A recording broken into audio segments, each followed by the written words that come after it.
Welcome to logical sect. Bihar elections में NDA को एक ऐसी अनप्रेसिडेंटेड जीत मिली है जिसकी कल्पना भी शायद उसने सपनों में नहीं की थी। महागठबंधन के वो सारे दावे फेल हो गए जिसमें वो कहता था कि वोट चोरी हुई है और बिहार की जनता इस बार महागठबंधन के साथ है। ना एमवाई फैक्टर चल पाया और ना वो सारी योजनाएं जो महागठबंधन ने जनता से क्लेम की थी कि उन्हें दी जाएंगी इलेक्शन की विक्ट्री के बाद। नीतीश कुमार का एज फैक्टर, उनकी सोचने समझने की शक्ति और सरकार चला लेने की उनकी कुशलता पर भी सवाल उठाए गए, लेकिन इन सब को खारिज करते हुए नीतीश कुमार दोबारा से मुख्यमंत्री बनने की ओर बढ़ चले हैं। इस सेशन में हम समझने की कोशिश करेंगे कि कौन से कारण रहे जिनके कारण महागठबंधन हारा और नीतीश कुमार लेड एनडीए जीत पाया। रिजल्ट्स अगर आप देखेंगे तो आप समझ पाएंगे कि बीजेपी और जेडीयू मिलकर 200 प्लस सीट्स पर अपनी जीत का दावा कर सकते हैं और एनडीए को अगर मिला दिया जाए तो यह आंकड़ा 215 प्लस तक पहुंच सकता है और महागठबंधन 30% वोट शेयर के बाद भी अंडर 50 रुक जाएगा। तो इस जीत के कौन से कारण रहे और नीतीश कुमार के पास ऐसा क्या है जो महागठबंधन के पास नहीं है। अगर वो ये टेन्योर पूरा कर लेंगे तो ऐसे मुख्यमंत्रियों की लिस्ट में शामिल हो जाएंगे जिन्होंने 25 साल राज किया है और ऐसे मुख्यमंत्री भारत देश में बड़े राज्यों के केवल नवीन पटनायक और ज्योति बसु रहे हैं और क्या उनका ऑरा रहा अपने समय में, ये किसी से छुपा नहीं है। इस बार की जीत एनडीए की 2010 की जीत को रिपीट कर गई। 2005 से 2010 के कार्यकाल में नीतीश कुमार ने बहुत बेहतरीन काम किया, उन्हें सुशासन बाबू कहा गया और इसीलिए उनको एक अनप्रेसिडेंटेड जीत 2010 में भी मिली थी। उस वक्त एनडीए को 206 सीटें मिली थी जिसमें जेडीयू को 115 और बीजेपी को 91 सीट्स मिली थी। लेकिन लगातार 4 बार सरकार चलाने के बाद और 20 साल बिहार पर राज करने के बाद भी anti incumbency factor Nitish Kumar के खिलाफ क्यों नहीं है। इस बात को कैसे जस्टिफाई किया जा सकता है कि कोई मुख्यमंत्री इतने हेल्थ कंसर्न्स के बावजूद, अपनी एज पर बात कर लिए जाने के बावजूद और वो तमाम आरोप उन पर लगाए जाने के बावजूद जो शायद सच नहीं होंगे, कैसे बिहार को जीत सकता है। बिहार में एनडीए को लेकर, उनकी साथी पार्टियों को लेकर के बहुत सारी बातें उठी कि एनडीए में फूट हो चुकी है, चिराग और अमित शाह नहीं चाहते कि नीतीश कुमार सीएम बने, लेकिन उसके बावजूद भी बिहार के वोटर्स ने नीतीश कुमार पर अपना भरोसा जताया और सुशासन बाबू की उनकी जो इमेज है उसको गले लगाया। समझना पड़ेगा कि कौन से फैक्टर रहे। नीतीश कुमार सुशासन बाबू की इमेज लेकर के चलते हैं। बिहार के वोटर्स मानते हैं कि नीतीश कुमार से बेहतर सरकार कोई नहीं चला सकता क्योंकि उनकी सेक्युलर छवि और डिलीवर करने की राजनीति ने बिहार को पिछले 20 सालों में लगातार आगे बढ़ाया है। इसके अलावा एनडीए के वो फैसले जो महिला वोटर्स को और खासकर ग्रामीण इलाकों में रहने वाले उन लोगों को पसंद आए जिनके लिए आजीविका एक बहुत बड़ा प्रश्न है। हालांकि महागठबंधन ने लगातार ये नारा दिया कि वो हर घर में नौकरी देंगे, लेकिन फिर भी नौकरी छोड़कर बिहार वालों ने नीतीश कुमार के डिलीवरी को चुना। इलेक्शन से ठीक पहले दिया जाने वाला 1056 करोड़ का पटना अर्बन प्लान जब उन्होंने अनवेल किया, उसके साथ साथ जो पेंशन भोगी थे उनकी पेंशन को बढ़ा करके 1100 रुपए कर दिया गया, जो बिहार में अपने आप में एक बहुत बड़ी बात है क्योंकि बहुत बड़ा वर्ग पेंशन भोगी है बिहार में जो एक उम्र प्राप्त कर चुका है। इसके अलावा नीतीश कुमार ने पेंशन तो बढ़ाई ही, 10,000 रुपए महिलाओं के खाते में ट्रांसफर किए गए।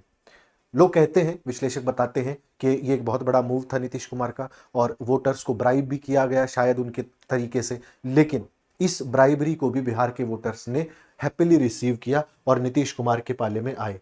इसके अलावा 2500 रुपए मंथली स्टाइपेंड महागठबंधन ने भी क्लेम किया था, लेकिन बिहार के वोटर एक बात समझ गए कि अगर उन्हें नीतीश कुमार के साथ जाना है तो वो लगातार ये डिलीवरी ले सकते हैं।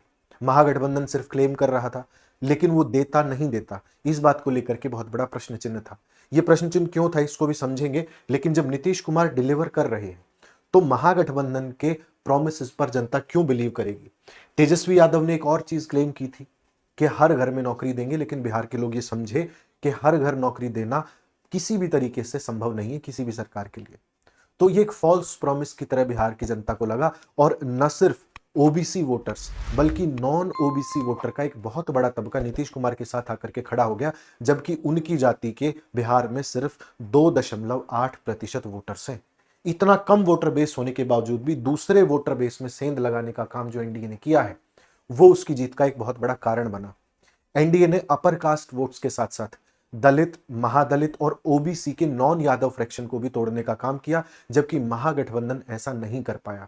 वो लगातार एमवाई फैक्टर पर निर्भर रहे, लगातार कहते रहे कि MY फैक्टर हमारे साथ है, लेकिन असदुद्दीन ओवैसी की पार्टी ने उनके मुस्लिम वोट बैंक में भी अच्छी खासी सेंध लगाई और AIMIM और कांग्रेस एक बराबर आकर के खड़े हो गए 5 सीटों पर। कांग्रेस ने एक सीट पर जीत प्राप्त की जहां पर उसकी यात्रा चली थी।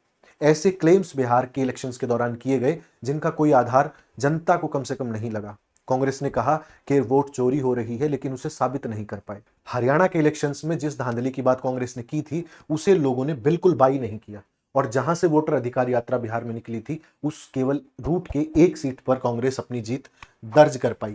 इसके अलावा कांग्रेस का परफॉर्मेंस पिछले कुछ सालों में लगातार खराब रहा है और राहुल गांधी के जितने भी नैरेटिव रहे हैं, चाहे वो चौकीदार चोर है, चाहे रफाल के मुद्दे पर प्रधानमंत्री को घेरना हो, GST पर घेरना हो, पलायन पर घेरना हो, कोविड में घेरना हो या वोट चोरी पर आ जाना, जनता उनके आर्ग्यूमेंट्स को बाई नहीं कर रही। ये महागठबंधन की हार का सबसे बड़ा कारण प्रतीत होता है। इसके अलावा जो मुस्लिम यादव वोट बैंक है, वो लगातार महागठबंधन से खिसक रहा है, क्योंकि इतने साल सत्ता ना आने के बाद उन्हें भी लगता है कि हमें शायद दूसरे पाले में शिफ्ट हो जाना चाहिए, क्योंकि वहां सत्ता है और वहां उनकी बेहतरी के लिए शायद थोड़ा ज्यादा प्रयास किया जाए, क्योंकि लगातार मुस्लिम और यादव को एक वोट बैंक के तरीके से इस्तेमाल करके कांग्रेस और RJD उन्हें कहीं का नहीं छोड़ रहे थे।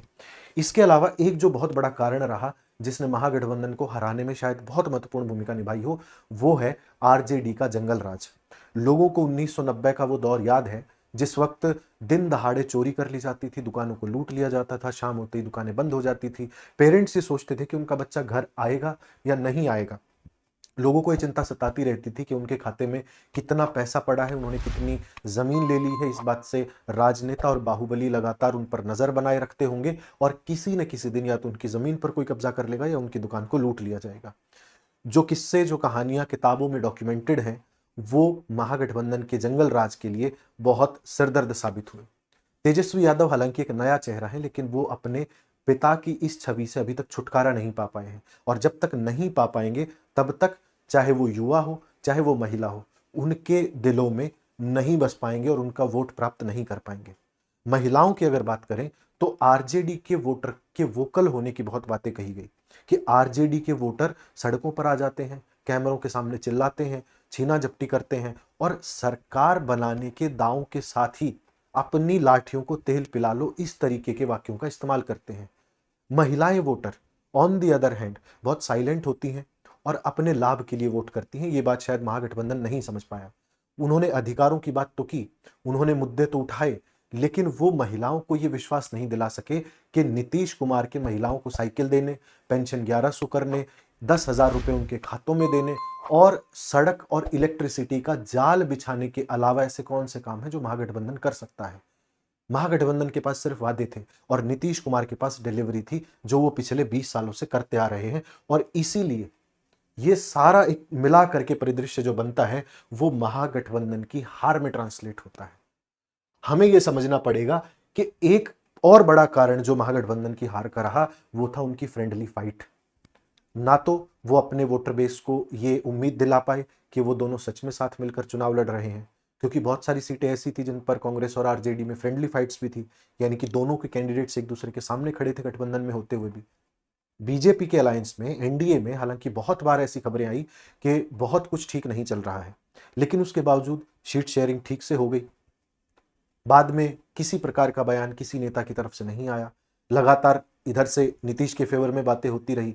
नीतीश कुमार नाराज भले ही हो गए हों, लेकिन उन्होंने कोई बयान नहीं दिया। आज भी बीजेपी के साथ हो सकता है CM भी बन जाए, लेकिन कांग्रेस ना तो अपने वोटर बेस को यह विश्वास दिला पाई और ना उसे वोट्स में ट्रांसलेट कर पाई। कुल मिलाकर जंगल राज, झूठे वादे, कांग्रेस के फेक नैरेटिव्स और NDA के बरक्स कोई अच्छा नैरेटिव ना दे पाना ही महागठबंधन की हार का कारण बना। नीतीश कुमार CM होंगे नहीं होंगे ये बहुत आगे की बात है, लेकिन महागठबंधन ये चुनाव हार गया है, ये वक्त की सच्चाई है और इसे बहुत जल्दी उसे स्वीकार करना होगा। बहुत बहुत धन्यवाद।